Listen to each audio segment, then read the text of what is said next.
ایک اور بڑا حسین منظر ہے، نبی پاک علیہ الصلوۃ والسلام حاجی جب کعبے کے لیے جاتے ہیں طواف کرنے کے لیے، تو اس میں حجر اسود لگا ہوا ہے۔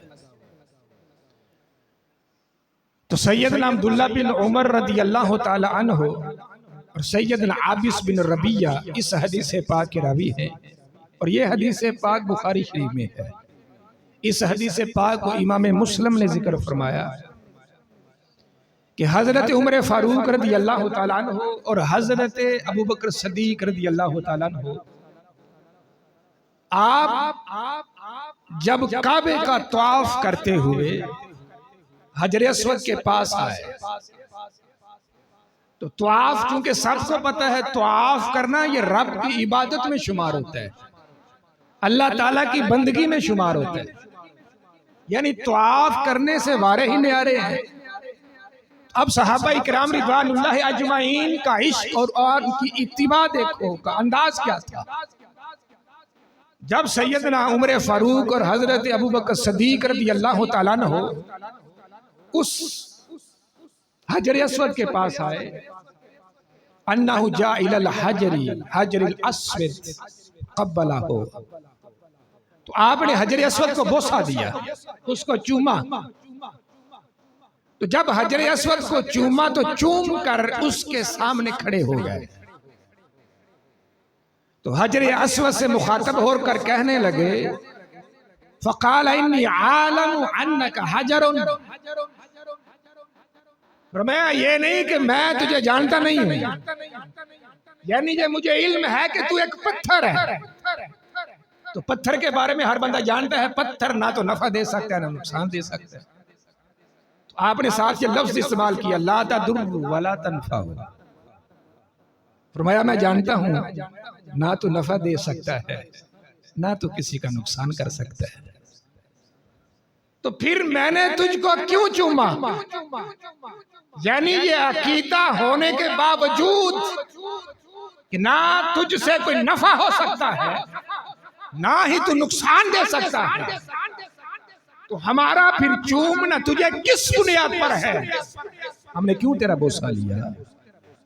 اس کو سمجھانے لگے، وَلَوْلَا أَنِّي رَأَيْتُ النَّبِيَّ صلی اللہ علیہ وآلہ وسلم يُقَبِّلُكَ مَا قَبَّلْتُكَ، اے حجر اسود، اگر سید عالم صلی اللہ علیہ وآلہ وسلم نے تجھ کو نہ چوما ہوتا تو ہم قیامت تک کبھی تجھ کو نہ چومتے۔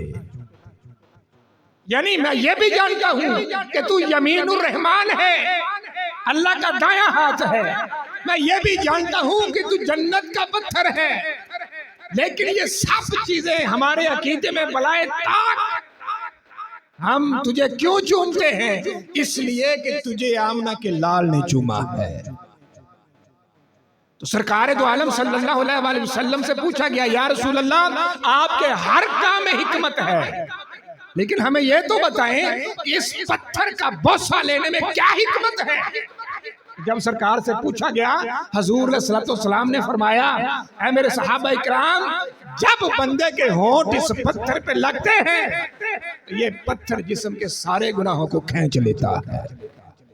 اللہ تعالیٰ نے اس پتھر میں ایسا مقناطیس رکھا ہوا ہے، ایسا میگنیٹ رکھا ہوا ہے کہ یہ بندے کے جسم کے سارے گناہوں کو کھینچ لیتا ہے۔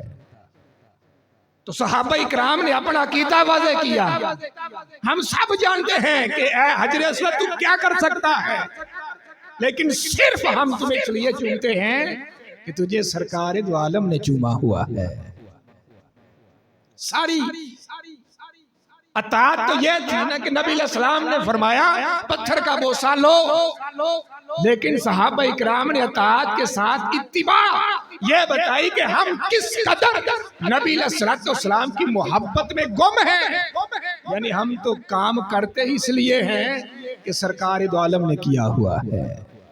اتنی بڑی صحابہ اکرام کی یہ جو سنت، یعنی فنائے مصطفیٰ فنا فی الرسول کے مقام پر صحابہ اکرام نے اپنے آپ کو کھڑا کیا ہوا تھا۔